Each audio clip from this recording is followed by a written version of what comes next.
November is Epilepsy Awareness Month, and did you know that epilepsy is the nation's fourth most common neurological disorder? This after stroke and Alzheimer's disease. Well, this weekend, the Epilepsy Foundation of Virginia once again hosting its annual Epilepsy Awareness Walk at the Redskins Training Center. Pretty exciting stuff. And here to tell us more is the president of the Epilepsy Foundation of Virginia and good friend of the show, Dr. Stacy Epps. Wonderful to see you again, Doctor. It's a pleasure. My pleasure. Thank you for having us. It's alarming about epilepsy, that it is the fourth most diagnosed. Right. There are about 2.5 million people with epilepsy, about 100,000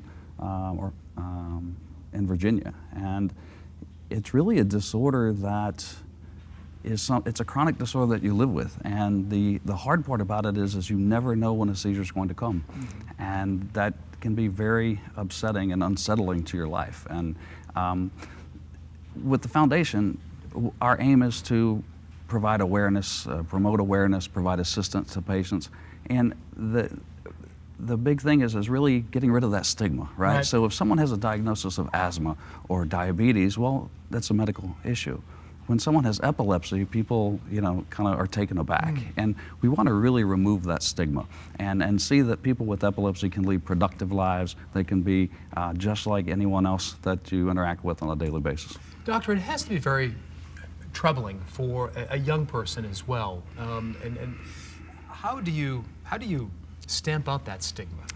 I think it's just by raising awareness. It's by letting people know and having them understand that a seizure is no different than someone having an asthma attack. So think about an elementary school, right? And a child is in the cafeteria with an asthma attack. People will, of course, help that child, but it's no different. There's no difference between a seizure and an asthma attack in terms of stigma, and there shouldn't be.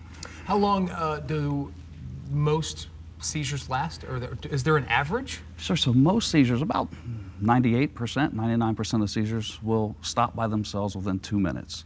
The dangerous part about a seizure is when a seizure goes on and doesn't stop on its own. Right. So if someone has a seizure for more than 5 minutes, or if they have seizures that are back to back before they come back to their self, that's when you need to call 911.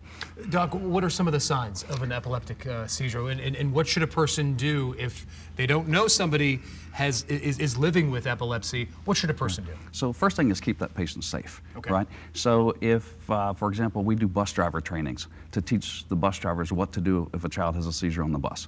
So the first thing is get the patient into the floor, okay, and away from furniture. Protect the head. Never ever put anything in a patient's mouth. That's an old wives' tale that you can swallow your tongue. But what happens is sometimes people's jaws clench and they'll bite your finger.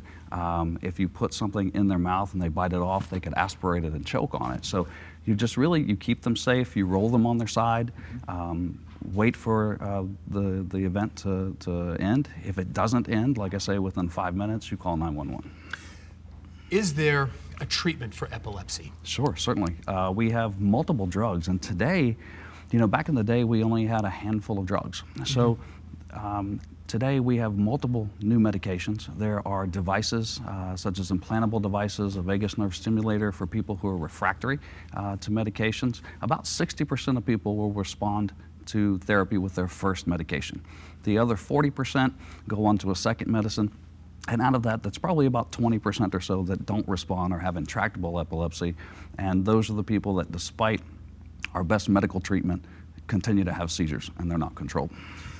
Do seizures diminish over time as a person gets older, or is it just something, once you're diagnosed, you don't know when they're going to hit? Yeah, I mean, that's a great question, because it depends on what kind of epilepsy syndrome you have. There are certain childhood epilepsies where children will have epilepsy and grow out of it.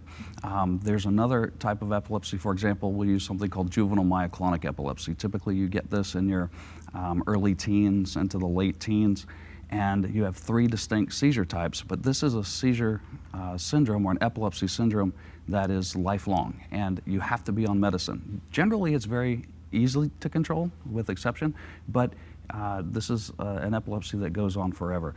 There are times when people have other kinds of epilepsy syndromes and they're seizure-free for a few years, 2 years or 5 years, and you try to have them come off medicine. So it's an individual thing. Doc, thank you so much for raising awareness here. We've got some information right now. The annual Epilepsy Awareness Walk is this Sunday, November 13th. You can learn all about it at the Bon Secours Redskins Training Center on West Lee Street in Richmond. Great facility down there. The walk starts at 1 o'clock, and we're going to post a link on our show website later today at WTVR.com/VTM with all of the information needed. Doc, thanks so much for what you do.